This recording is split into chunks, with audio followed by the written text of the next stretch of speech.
हरे कृष्ण। जय राधा माधव कुंज विहारी। जय राधा माधव कुंज विहारी। गोपी जन वल्लभ गिरिवरदारी। गोपी जन वल्लभ गिरिवरदारी। यशोदनंदना व्रज जन रंजना। यशोदनंदना व्रज जन रंजना। यमुना तीरावनचारी। यमुना तीरावनचारी। जय राधा माधव कुंज विहारी। हरे कृष्ण। ओम नमो भगवते वासुदेवाय। ओम नमो भगवते वासुदेवाय। ओम नमो भगवते वासुदेवाय। नारायणं नमस्कृत्य नरं चैव नरोत्तमं देवीं सरस्वतीं व्यासं ततो जयमुदीरयेत्। नष्टप्रायेष्वभद्रेषु नित्यं भागवत सेवया। भगवती उत्तमश्लोके भक्तिर्भवति नैष्टिकी। हरे कृष्ण। సో ఈరోజు మనము శ్రీమద్ భాగవతము 3వ స్కందము 16వ అధ్యాయము ఆ వైకుంఠ ద్వారపాలకులు అయినటువంటి జయ విజయులు ఆ సనకాది మునుల చేత శపించబడుట అనేటువంటి అధ్యాయంలో ఉన్నాము. దాదాపుగా ఈ అధ్యాయము చివరి వరకు వచ్చేసి ఉన్నాము. సో ఇక్కడ ఆ సనకాది మునులు జయ విజయులను శపించటము, వారు ఆ వైకుంఠ లోకము నుండి ఈ భౌతిక ప్రపంచానికి అంటే ఈ భౌతిక లోకంలోనికి వారు వచ్చేటువంటి విధానము ఇప్పటి వరకు మనము చూస్తూ ఉన్నటువంటి క్రమం. హరే కృష్ణ. ఓం అజ్ఞానతిమిరాంధస్య జ్ఞానాంజనశలాకయా చక్షుర్మిలితం యేన తస్మై శ్రీ గురవే నమః. నమో ఓం విష్ణుపాదాయ కృష్ణప్రేష్టాయ భూతలే శ్రీమతే భక్తివేదాంత స్వామి ఇతి నామినే. నమస్తే సారస్వతీ దేవే గౌరవాణి ప్రచారిణే నిర్విశేష శూన్యవాది పాశ్చాత్య దేశతారిణి. జయ శ్రీకృష్ణ చైతన్య ప్రభు నిత్యానంద శ్రీ అద్వైత గదాధర శ్రీవాసాధి గౌర భక్త బృంద. హరే కృష్ణ కృష్ణ కృష్ణ హరే హరే, హరే రామ రామ రామ హరే హరే.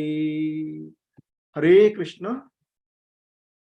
సో ఈరోజు శ్రీమద్ భాగవతము క్లాస్కి మీ అందరికీ కూడా ఇస్కాన్ శ్రీ శ్రీ రాధా గోవింద ఆలయము మంగళూరు కర్ణాటక తరఫున మీ అందరికీ స్వాగతం తెలియచేస్తూ ఉన్నాము. సో ఈరోజు మనము 3వ స్కందంలోని 16వ అధ్యాయంలోని 36వ శ్లోకం గురించి తెలుసుకోవడానికి ప్రయత్నం చేద్దాము. శ్రీల ప్రభుపాదుల వారి యొక్క భావము మరియు భాష్యాన్ని చూద్దాము. హరే కృష్ణ. సో మనము ఈ చూస్తూ ఉన్నటువంటి ఈ సంఘటనలు ఇక్కడ మనకి ముఖ్యంగా ఆ ద్వారపాలకులు అయినటువంటి జయ విజయులు సనకాది మునుల చేత శపించబడుట, ఆ తర్వాత నారాయణుడు ఆ 7వ ద్వారం దగ్గరికి రావడము.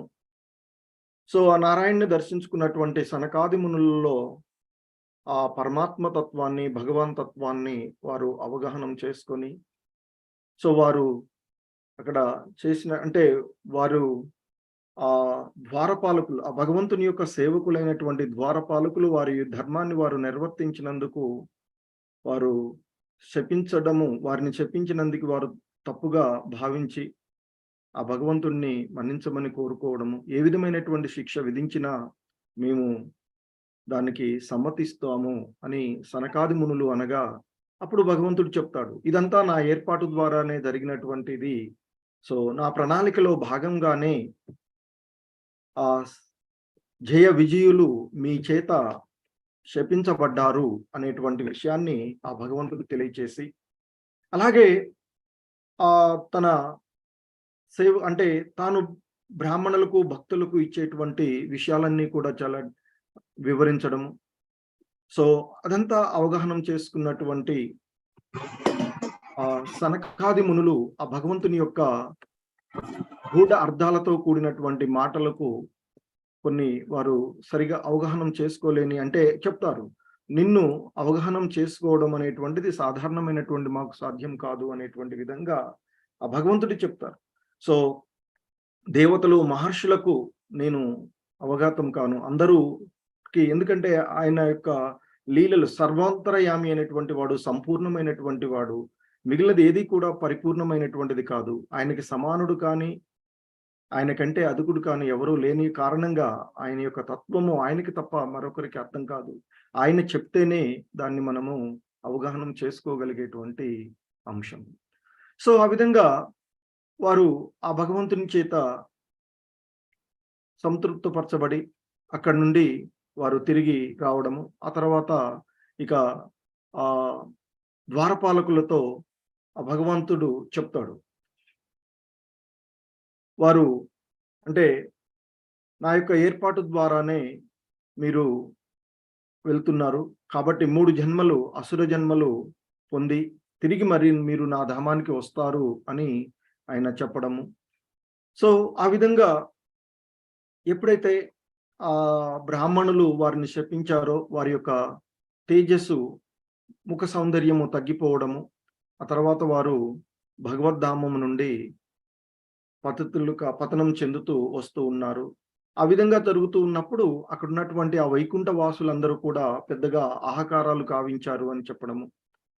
సో, ఇక మరలా ఇక్కడ మనము 15వ అధ్యాయంలో ప్రారంభ దశలో ఉన్నటువంటి ఆ మైత్రేయ ముని చెప్తూ ఉన్నటువంటి అంశము.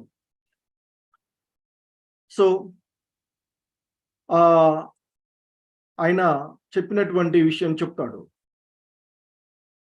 ఆ మైత్రేయుడు విదురుడితో చెప్తూ ఉన్నటువంటి అంశము. ఓ విదురా, ఆ దితి గర్భమునందున్నటువంటి తనయులు దితికి కశ్యపు ముని చెప్తాడు, నీ గర్భంలో ఉన్నటువంటి వీరు దేవతల యొక్క కలతకు కారణమవుతాడు అని ఆ కశ్యపు ముని దితికి చెప్పగా, ఆ విషయాన్ని తెలుసుకున్నటువంటి ఆమె ఆ కశ్యపు ముని యొక్క శక్తివంతమైనటువంటి వీర్యాన్ని 100 సంవత్సరాలు ఆమె భరించింది అని చెప్తారు.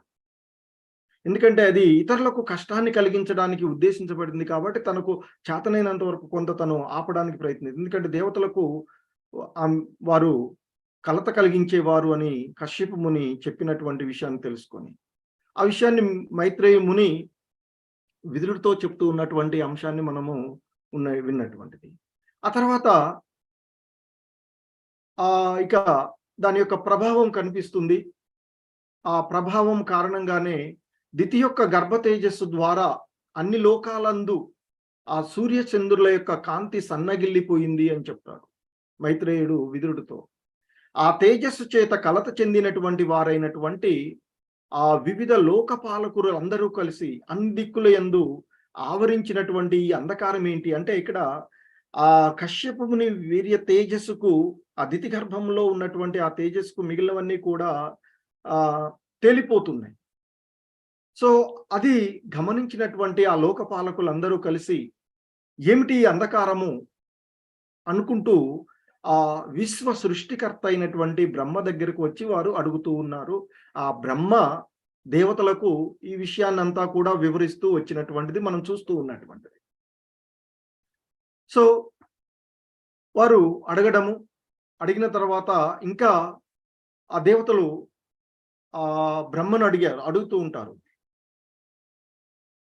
ఓ ఘనమైనటువంటి వాడా, నీవు చక్కగా ఈ విషయాలన్నీ నీకు తెలుసు. ఎందుకంటే ఈ సృష్టి భౌతికమైనటువంటి సృష్టి జరుపుతున్నటువంటి వాడివి నీవు. సో ఈ విషయాలన్నీ నీకు తెలుసు కాబట్టి మాకు ఈ ఉద్విగ్నాన్ని కలిగిస్తూ ఉన్నటువంటి ఈ విషయము, ఈ అంధకారముని మీరు గమనించండి. ఒకసారి ఆలోచించి, ఎందుకంటే మీకు కాల ప్రభావాన్ని మిమ్మల్ని సృష్టించలేదు కదా! మీరే సృష్టికర్తగా ఉన్నారు. కాబట్టి మీకు అప్రకటితమయ్యేటువంటిది ఏమీ లేదు కనుక మీరు తెలుసుకొని మాకు చెప్పండి అంటూ, ఎందుకంటే ఆ భగవంతుని యొక్క ఆహ్, అనేక వేల సంవత్సరాల పాటు ఆ భగవంతుని గురించి తపస్సు చేసి ఆయన ద్వారా జ్ఞానాన్ని పొందినటువంటి వాడు ఆ బ్రహ్మ. సో కాబట్టి బ్రహ్మ దగ్గరికి వచ్చి ఆ దేవతలందరూ కూడా ఆ విధంగా ఆయన్ని వేడుకున్నటువంటి విషయము. సో ఇంకా వారు ఆయన్ని కీర్తిస్తారు. ఆ కీర్తనలన్నిటికీ కూడా ఆయన సంతసించి ఇక ఆ విషయాన్ని చెప్పడం ప్రారంభిస్తాడు. అది మనం చూస్తూ ఉన్నటువంటిది ఇప్పటి వరకు కూడా. సో ఈ క్రమంలోనే ఇప్పటి వరకు మనం విన్నటువంటిదంతా కూడా చూసినటువంటిది. సో ఇక నిన్నటి శ్లోకంలో మనం చూసినటువంటిది ఆ కంటిన్యూషన్‌లో బ్రహ్మదేవుడు ఇంకా కొనసాగించాడు ఆ దేవతలతో అంటూ మనకిక్కడ చెప్పబడుతూ ఉన్నటువంటి ఆ కశ్యప ముని యొక్క శక్తివంతమైనటువంటి వీర్యము ఆ వైకుంఠ లోకము నుండి పతనమై ఈ భౌతిక లోకానికి వస్తూ ఉన్నటువంటి ఆ జయ విజయులను కప్పివేయగా ఆ దేవదేవుని యొక్క ఆ ప్రధానమైనటువంటి ద్వారపాలకులు ఇరువురు కూడా ఆయన యొక్క అతి సమీపంగా ఉండే ఆయనకి నిత్య సహపార్శ్వాదులుగా ఉండేటువంటి వారు. సో ఆ ద్వారపాలకులైనటువంటి జయ విజయులు ఇరువురుని కప్పివేయగా వారు ఆ దితి గర్భంలోనికి ప్రవేశించారు. మీరు బాధపడుతూ అంటే ఈ మీ యొక్క ఇదంతా ఈ సూర్యచంద్రుల యొక్క తేజస్సు, ఈ లోకాలన్నీ కూడా మసకబారిపోవడానికి ఆ దితి గర్భమే కారణము. ఆ గర్భంలోకి వచ్చినటువంటి వాళ్ళు ఆ దేవాది దేవుని యొక్క కోరికపై ఆయన యొక్క ఏర్పాటు ద్వారా వచ్చినటువంటి ఆ జయ విజయులు అని బ్రహ్మ దేవతలతో చెప్పినటువంటి సందర్భము. సో దానికి ఇక్కడ మనం చూసేది. ఇంకా ఆ బ్రహ్మ కంటిన్యూ చేస్తూ చెప్తూ ఉన్నటువంటి అంశము ఈరోజు ఈ 36వ శ్లోకము చూద్దాం మనము. హరే కృష్ణ శ్రీల ప్రభుపాద్ కీ జై.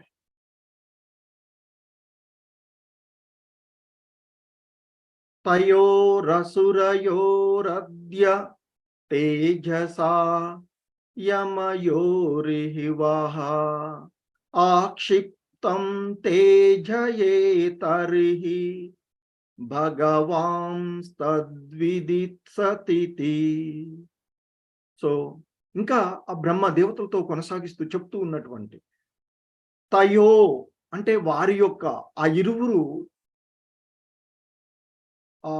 ద్వారపాలకులు, భగవంతుని యొక్క దేవాది దేవుడి ద్వారపాలకులు అయినటువంటి ఆ ఇరువురి యొక్క అసురయో అంటే మరలా చెప్తున్నారు. ఆ ఇరువురు అసురుల యొక్క అంటే అక్కడ ముందు అంటే ఇక్కడ మనం అర్థం చేసుకోవాల్సింది ఏంటంటే అక్కడ ఉన్నటువంటి ఆ ఇరువురు జయ విజయులు ఇక్కడ దితి గర్భంలోనికి వచ్చినటువంటి ఆ ఇరువురు అసురులుగా అంటే ఇక్కడ హిరణ్యాక్షుడు హిరణ్యకశిపుడుగా వచ్చినటువంటి వారుగా. సో తయోరసురయో అంటే వారి యొక్క ఆ ఇరువురు అసురుల యొక్క అద్య అంటే నేడు, తేజసా అంటే తేజముచే ఆ యొక్క తేజస్సు చే, యమయోహో జంట హి నిశ్చయముగా వహ దేవతలు అందరును ఆక్షిప్తం యుక్తం అంటే కలత పడిరి, తేజ శక్తి, ఏ తరిహి కనుక నిక్కముగా, భగవాన్ దేవదేవుడు, తత్ అంటే ఆ, విదిత్సతి చేయగోరినందున. సో తయోరసురయోరద్య తేజసా యమయోరిహి వహ ఆక్షిప్తం తేజయేతరిహి భగవాంస్తద్విదిత్సతి. సో చెప్తున్నారు ఇక్కడ శ్రీల ప్రభుపాదుల వారి యొక్క ట్రాన్స్లేషన్ ఇక్కడ మనం చూసినట్లయితే ఆ శ్లోకానికి, ఈ అసురుల జంట యొక్క తేజమే అంటే ఆ ఆ గోలోక అక్కడ వైకుంఠ లోకంలో, ఆ ఆధ్యాత్మిక లోకంలో ఆ భగవంతుని యొక్క సేవకులైనటువంటి ఆ దేవతా శ్రేష్ఠులుగా ఉన్నటువంటి వారు నేడు అసురుల జంటగా మారారు. అంటే హిరణ్యకశిపు మనం చెప్పుకుని ఇక్కడ మొదటగా వచ్చిన దితి గర్భంలోకి వచ్చినటువంటి ఆ హిరణ్యకశిపు మరియు హిరణ్యాక్షుడు. సో ఆ హిరణ్యకశిపుడు హిరణ్యాక్షుల యొక్క జంట అంటే పూర్వం వారెవరు? ఆ జయ విజయులు. సో వారి యొక్క తేజమే మీ శక్తిని, అంటే మీదే కాదు, సూర్యచంద్రులు మసకబారిపోవడము, మీ శక్తి నష్టపరిచిపోవడము, మీ శక్తిని నష్టపరిచి మిమ్మలను కలతకు గురి చేసినది. అయినను భగవానుడే స్వయంగా దీనినంతటిని చేయగోరి నందున నా శక్తి పరిధిలో దీనికి పరిహారము లేదు. సో ఎందుకంటే అంతకుముందు మనం చూసినట్లుగా ఆ మనం 15వ అధ్యాయంలో ఆ దేవతలు బ్రహ్మ దగ్గరికి వచ్చిన తర్వాత ఆయన్ని భగవాన్ అని కూడా సంబోధిస్తారు, విభవు అని సంబోధిస్తారు. అంటే భగవానుడు అని ఆయన్ని సంబోధించినటువంటి అంశము ఆ దేవతలు సంబోధిస్తూ ఉంటారు. అంటే వాస్తవానికి ఆ ఆధ్యాత్మిక ప్రపంచం తర్వాత భౌతిక లోకంలో బ్రహ్మ అత్యున్నతమైనటువంటి వాడుగా ఉండేటువంటిది. సో కనుకనే దేవతలందరూ కూడా ఆయన్ని ఓ దేవదేవ, ఓ విశ్వ పోషక, దేవతా శిరోమణి, ఎందుకంటే అక్కడ ఉన్నటువంటి ఆ భౌతిక ప్రపంచంలో ఆయన గొప్పవాడు. సో అలాగే ఇంకా వాళ్ళు కీర్తిస్తారు, ఆధ్యాత్మిక భౌతిక జగముల యందలి సమస్త జీవుల మనోభావాలను నీవు తెలుసుకుని ఉంటావు. సో దానికి శ్రీల ప్రభుపాదుల వారు కూడా అక్కడ మనకు చెప్తారు, ఆ బ్రహ్మదేవుడు పూర్ణ పురుషోత్తముడగినటువంటి ఆ భగవానుతో దాదాపుగా సమానం. ఎందుకంటే ఇక అంతే కదా, మధ్యలో ఏం లేదు. ఈ భౌతిక ప్రపంచంలో అత్యున్నతమైనటువంటి స్థానంలో ఉన్నటువంటిది బ్రహ్మదేవుడు, ఆ తర్వాత నెక్స్ట్ ఉన్నటువంటిది భగవానుడు ఉన్నాడు కనుక సో దాదాపుగా సమానుడు అనేటువంటి సంబోధన కూడా వాడబడింది అని చెప్పి మనకి చెప్పినటువంటిది. అలాగే ఈ భౌతిక సృష్టి అంతా కూడా ఆయన ద్వారానే, అంటే భగవాన్ యొక్క ఇచ్చ ద్వారా జరుగుతూ ఉన్నటువంటిది. సో కాబట్టి ఆయన్ని వాళ్ళు ఆ విధంగా కీర్తించడము. సో ఇంకా చెప్తారు వాళ్ళు, బల విజ్ఞానాలకు నువ్వు అధికారనుడవు, నీకు మా వందనాలు. ఆ దేవదేవుని నుండి నీవు గ్రూపమునగు ఆ రజోగుణమును గ్రహించినావు. సో కాబట్టి నీవు బాహ్యశక్తి సహాయంతో ఈ అటువంటి నీకు మా నమస్కారాలు అంటూ వారు ఆ విధంగా కీర్తిస్తారు. సో అందుకనే ఇక్కడ బ్రహ్మ కూడా చెప్తూ ఉన్నాడు, ఈ అసురుల జంట యొక్క తేజమే మీ యొక్క శక్తిని నష్టపరిచి మిమ్మల్ని కలతకు గురి చేసినది. అయినా కూడా ఇదంతా ఆ భగవానుడి యొక్క కోరిక, ఆ భగవానుడి యొక్క ప్లాన్ ప్రకారంగా జరుగుతూ ఉంది, ఆ భగవానుడి యొక్క నిర్ణయం ప్రకారంగా జరుగుతుంది. కాబట్టి ఆ భగవానుడే స్వయంగా దీనినంతటినీ చేయగోరినప్పుడు అంటున్నాడు ఆయనకి, దీనినంతటినీ స్వయంగా ఆ భగవానుడే చేయగోరి ఉన్నాడు. కాబట్టి నా శక్తి పరిధిలో మీరు నన్ను బాగా కీర్తించారే ఇంతకుముందు, గుర్తుపెట్టి చెప్తున్నాడు, తెలియజేస్తున్నాడు దేవతలకు, నా శక్తి పరిధిలో దీనికి పరిహారము లేదు.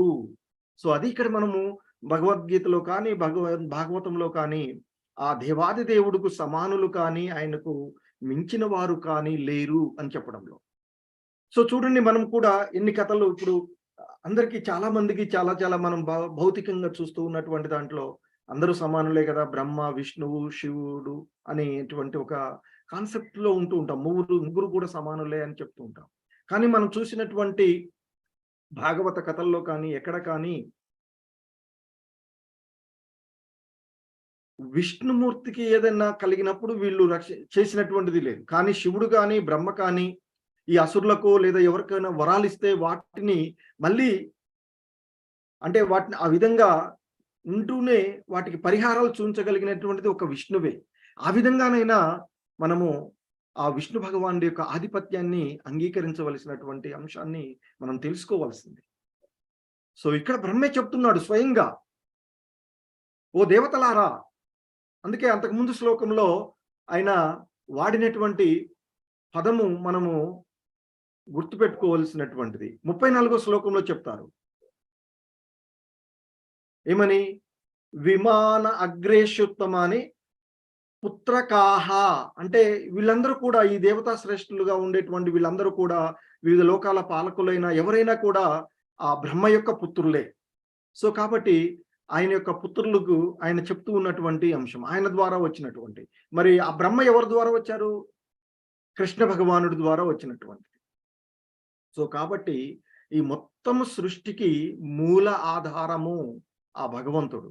సో కాబట్టి ఆయనకు సమానులు కానీ, ఆయన కంటే అధికులు కానీ ఎవరూ లేరనేటువంటి విషయాన్ని మరొక్కసారి ఈ శ్లోకం ద్వారా మనకి ధృవపరచబడుతూ ఉన్నటువంటి అంశం.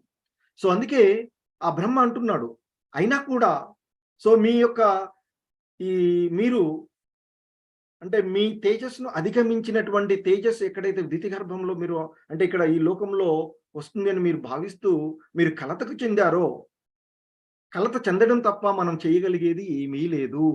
ఎందుకంటే ఇదంతా భగవానుడే చేయదలుచుకున్నాడు. ఇదంతా భగవానుడి యొక్క స్వయంగా ఇదంతా చేయగోరినటువంటి కారణం. ఆయనే చెప్పాడు.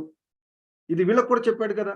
సో సనకాది మునులు అక్కడికొచ్చి వాళ్ళని శపించడం ఇదంతా నా ఏర్పాటే. కాబట్టి మీరు తప్పక ఆ భూలోకంలోకి వెళ్ళాలి. ఎందుకంటే మరి అది కూడా మరి వారు ఆ విధంగా రావడం అనేటువంటిది కూడా భగవానుడిని కోరిక తీర్చడానికే తన భగవంతునికి సో తన ప్రభువుకి సంతోషపరచడానికి. ఎందుకంటే యుద్ధ కోరిక భగవంతుడిలో కలిగినప్పుడు దానిని నెరవేర్చగలిగేటువంటిది ఆయన భక్తులు మాత్రమే. ఇతరులకు అది సాధ్యం అయ్యేది కాదు. విరోధులకు అది సాధ్యమయ్యేది కాదు. నిన్న కూడా మనం కులశేఖర ఆర్వాళ్ళు చెప్పాం. విరోధులెవ్వరూ దరిచేరలేనటువంటి నీ పాద పద్మాలు అని చెప్తాం. సో కాబట్టి విరోధులకు అది సాధ్యం కాదు. మళ్ళా ఎవరు ఆయన కోరిక ఏది చేయదలుచుకున్నా ప్రేమైన, విరోధమైన ఏదైనా చేయాల్సింది భగవంతుని యొక్క భక్తులు మాత్రమే. సో ఇదంతా భగవంతుడే చేయదలుచుకున్నాడు. ఆ భగవంతుని యొక్క స్వభావం తెలుసుకొని ఆ జయ విజయులు వస్తూ ఉన్నటువంటి పరిధి.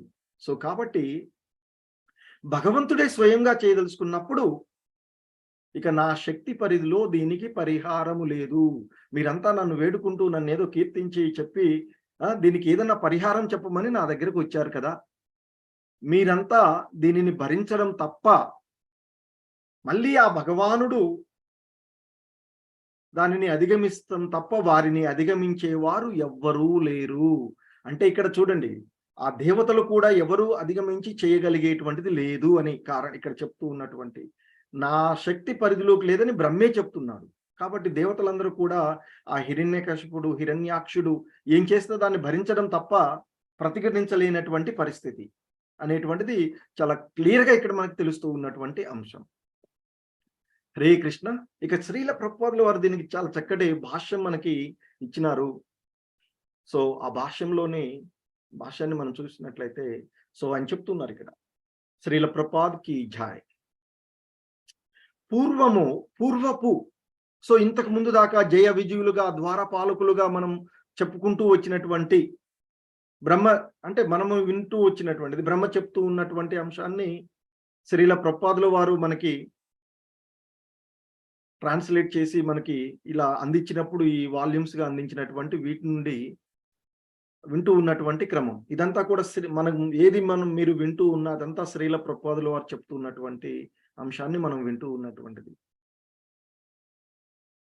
సో ప్రతి ఒక్కరికి కూడా ఈ ఇస్కాన్ సంస్థలో అందరికీ కూడా గురువు శ్రీల ప్రభుపాదుల వారే. సో ఆ విషయం మనం అనేకమైనటువంటి శిక్షణా తరగతులలో నేర్చుకుంటూ ఉంటాం. సో పూర్వపు శ్రీల ప్రభుపాదుల వారు చెప్తున్నారు ఇప్పుడు మనకి, పూర్వపు జయ విజయులే ఇప్పుడు హిరణ్యకశిపు హిరణ్యాక్షులనెడి అసురులుగా మారినను ఈ భౌతిక జగత్ దేవతలు వారిని నియంత్రింపజాలకపోయిరి. అంటే శ్రీల ప్రభుపాదుల వారు చెప్తున్నారు.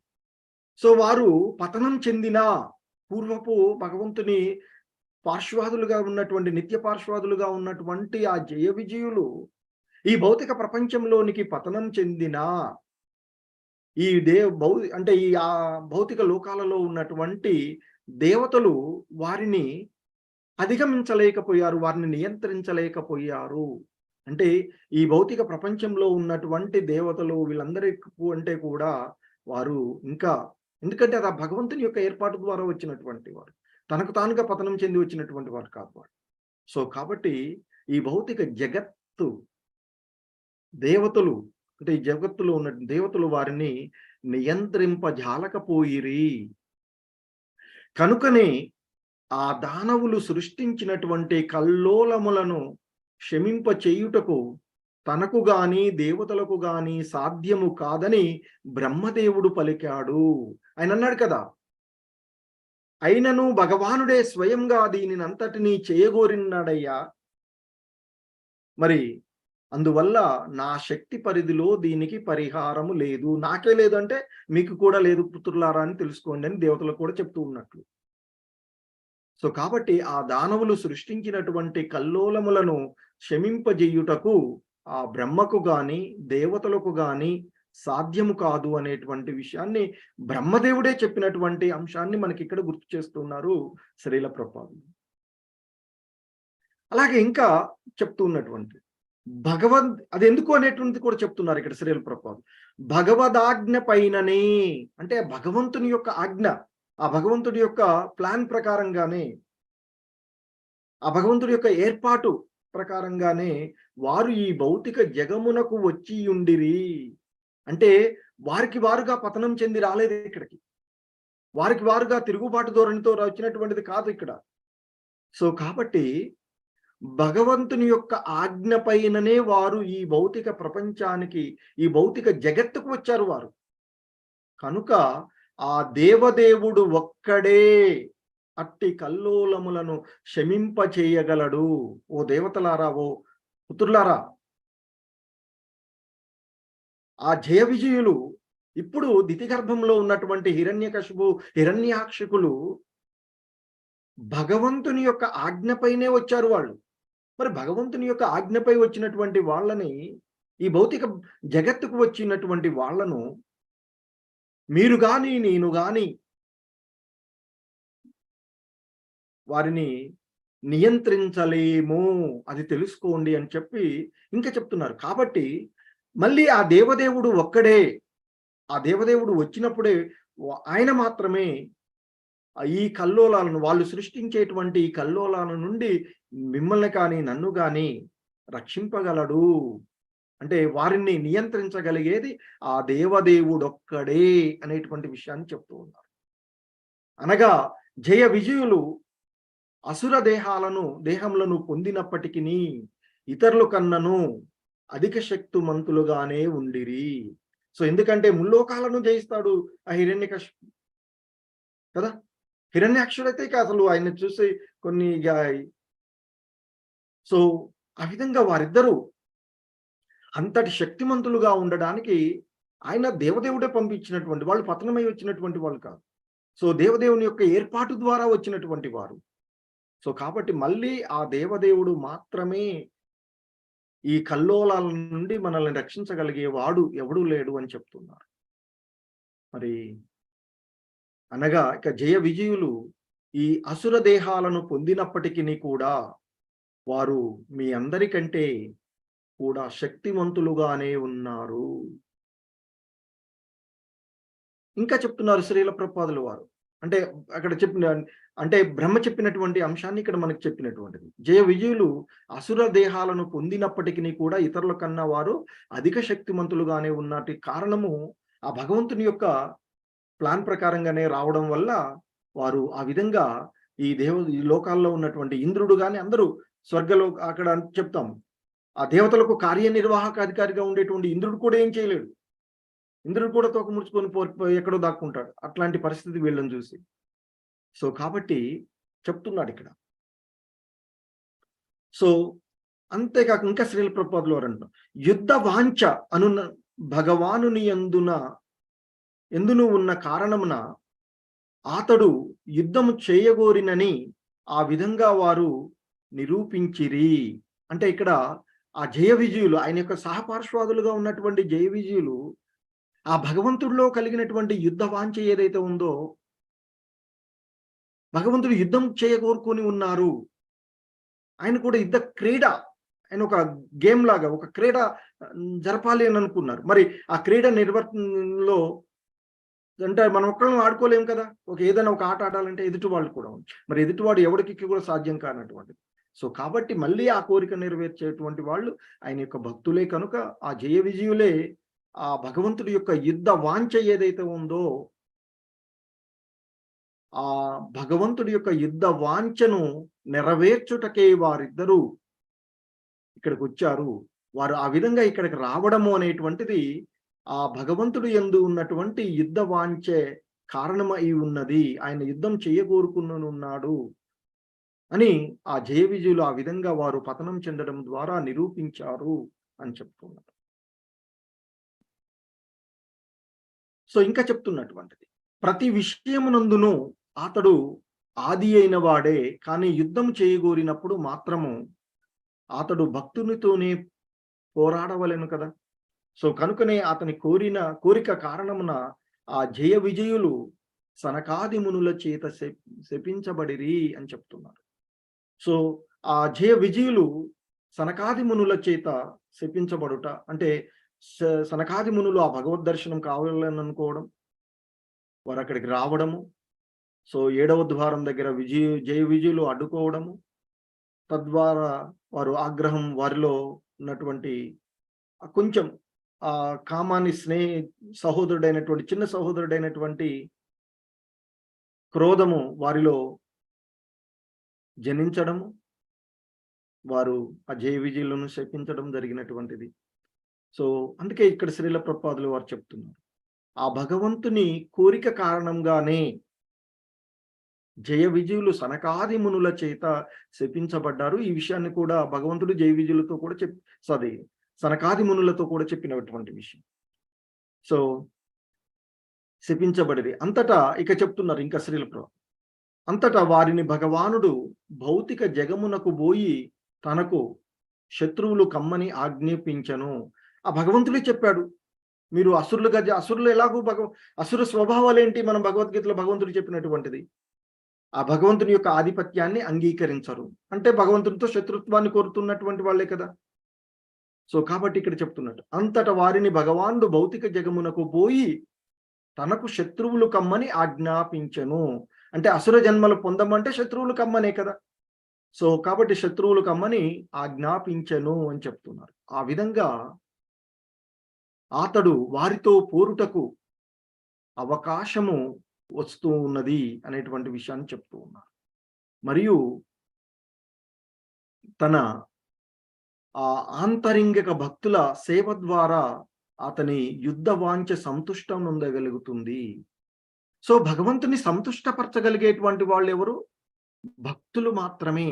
అది కూడా మనం ఇక్కడ అర్థం చేసుకోవాల్సినటువంటి శ్రీల ప్రభుపాదుల వారి యొక్క ఇందులో అర్థం మనం చేసుకోవలసినటువంటిది. సో ఆ భగవంతుడు ఆ జయ విజయులను భౌతిక జగానికి పోయి మీరు అసుర జన్మలు పొందండి అంటే మీరు నాకు శత్రువులుగా జన్మించండి, జన్మ తీసుకోండి అని ఆజ్ఞాపించాడు ఆ భగవంతుడు అని చెప్తున్నారు. సో ఎందుకంటే ఆ విధంగా భగవంతుడు చేయడం వల్లనే ఆ భగవానుడు వారితో యుద్ధం చేయడానికి అవకాశం వస్తుంది. ఎందుకంటే అసురుల స్వభావం వలన ఆ భగవంతుణ్ణి వారు ఎప్పుడు కూడా భగవంతుని యొక్క ఆధిపత్యాన్ని వారు అంగీకరించరు. అదే కదా హిరణ్యకశిపుడు చేసేటువంటిది. నేనే అనేటువంటిది ఆ విష్ణువు కాదు, నేను నన్నే పూజించాలి లోకాలన్నీ కూడా అనేటువంటి భావనతోనే ఉండేవాడు. సో నిరంతరము ఆయన్నే స్మరిస్తూ అంటే విరోధ భావంతో ఉన్నాడు కదా. సో ఆ విధంగా అతడు ఆ భగవంతుడి యొక్క కోరికను గురించి చెప్తున్నాడు.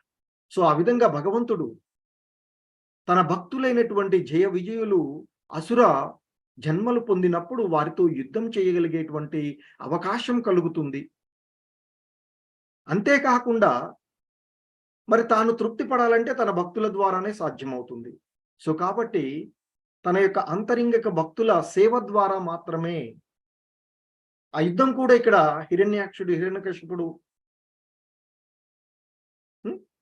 రావణ, కుంభకర్ణులుగా వచ్చే 3 జన్మలు. అలాగే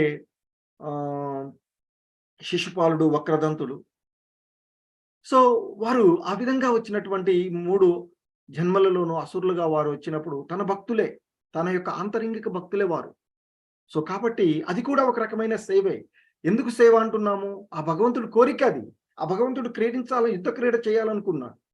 సో కాబట్టి ఆ విధంగా తన యొక్క భక్తుల ద్వారానే ఆయన సంతుష్టి పడగలుగుతాడు.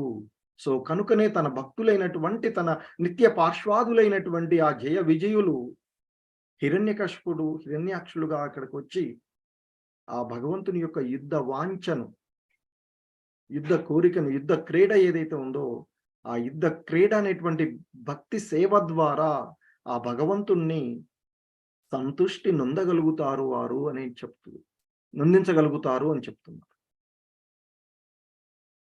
సో ఇంకా చెప్తున్నారు శ్రీల ప్రభుపాద. అంధకారం చేత కలిగినటువంటి పరిస్థితి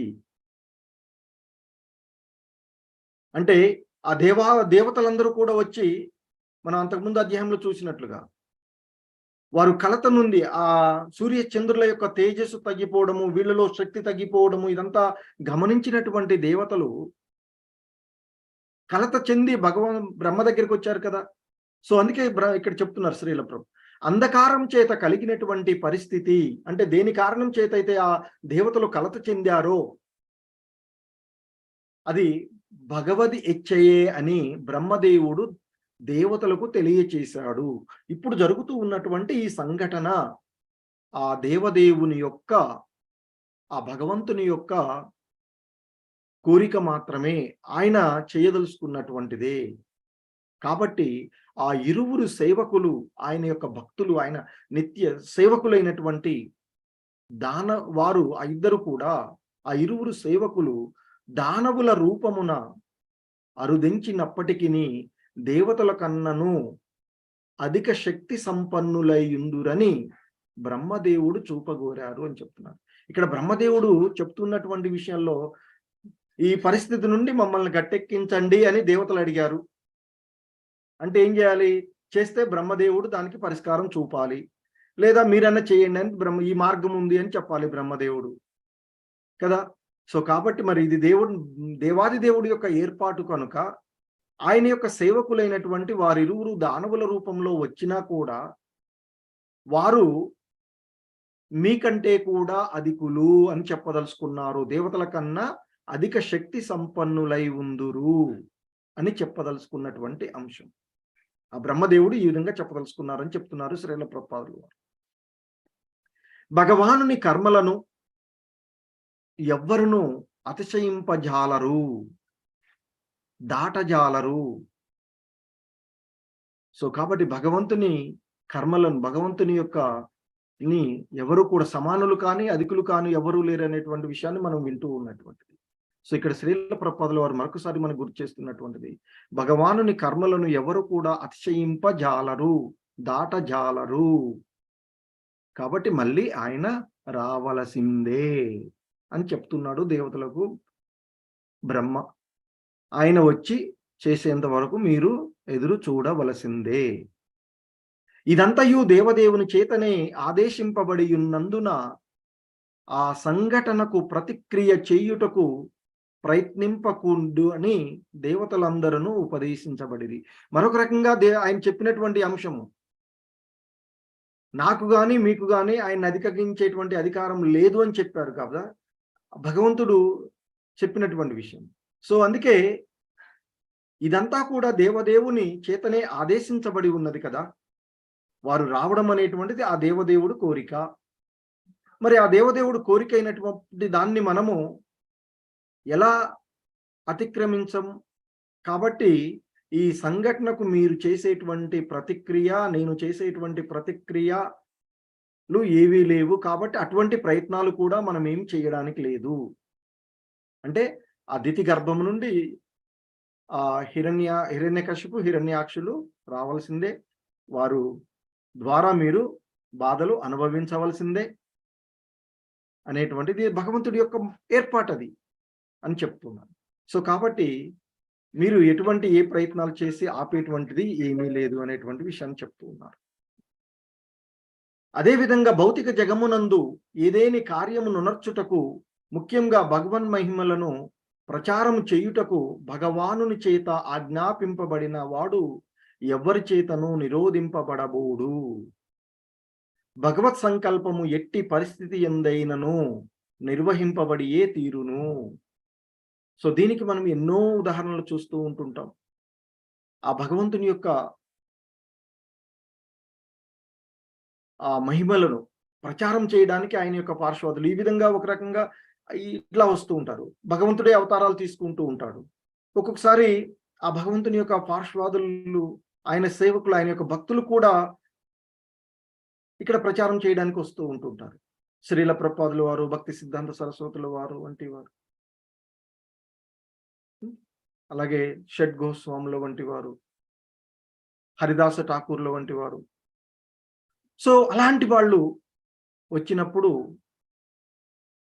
అది తప్పక వారు చేయవలసినటువంటి కార్యాన్ని నెరవేర్చిపోతారు అని చెప్తారు. ఎందుకంటే శ్రీల ప్రభుపాదుల కంటే ముందు అనేక మంది పాశ్చాత్య దేశాలకు వెళ్ళి ఏమీ చేయకుండా వచ్చినటువంటి సంఘటనలు ఎన్నో ఉన్నాయి. ఎందుకంటే వారి భగవంతుని యొక్క అనుగ్రహం వారికి లేదు. కానీ శ్రీల ప్రభుపాదుల వారికి భగవంతుని కోరిక మేరకు వచ్చినటువంటిది. దాన్ని మనకి శాస్త్రాల్లో ప్రామాణికంగానే చూపబడినటువంటి చైతన్య మహాప్రభువులు వారే చెప్తారు.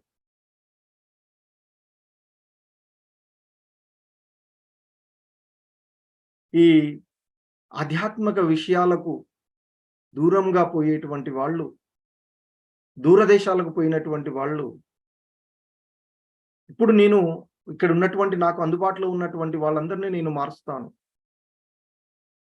ఇంకా దూరంగా పోయినటువంటి వాళ్ళని నా యొక్క శక్తి ద్వారా, అంటే భగవంతుని యొక్క శక్తి ద్వారా వచ్చి వాళ్ళందరినీ కూడా మార్చివేస్తారు అని చెప్తారు. సో అది శ్రీల ప్రభుపాదుల వారి ద్వారా నిర్వర్తించబడినటువంటిది. ప్రపంచవ్యాప్తంగా ఇస్కాన్ మందిరాలను స్థాపించి చేసినటువంటి విషయం. సో కాబట్టి ఇక్కడ చెప్తూ ఉన్నటువంటి అంశము ఆయన ఇచ్చినటువంటి భాష్యంలోనే మనం అదేవిధంగా భౌతిక జగమునందు ఏదేని కార్యమును నెరవేర్చుటకు, ముఖ్యంగా భగవంతుని యొక్క మహిమలను ప్రచారం చేయుటకు భగవానుని చేతనే ఆజ్ఞాపించబడిన వాడు ఎవ్వరి చేతను నిరోధింపబడబోడు.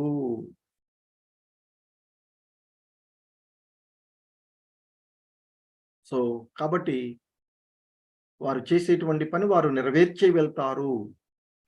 సో అదే కదా ఆయన శ్రీల ప్రభుపాదుల వారు చేసినటువంటి భగవత్ సంకల్పము ఎట్టి పరిస్థితి ఎందైనను నిర్వహింపబడే తీరుతుంది. కాబట్టి భగవత్ ఇచ్చ ఏదైతే ఉందో అదే నెరవేరుతుంది. కాబట్టి మనము సో మనకుగా మనము ఏమీ చేసేటువంటి విషయం లేదు అనేటువంటి విషయాన్ని ఇక్కడ తెలియచేస్తూ ఉన్నటువంటి అంశం. హరే కృష్ణ. ధన్యవాదాలు అందరికీ. హరే కృష్ణ ప్రభుజీ, ప్రణామాలు, ధన్యవాదాలు.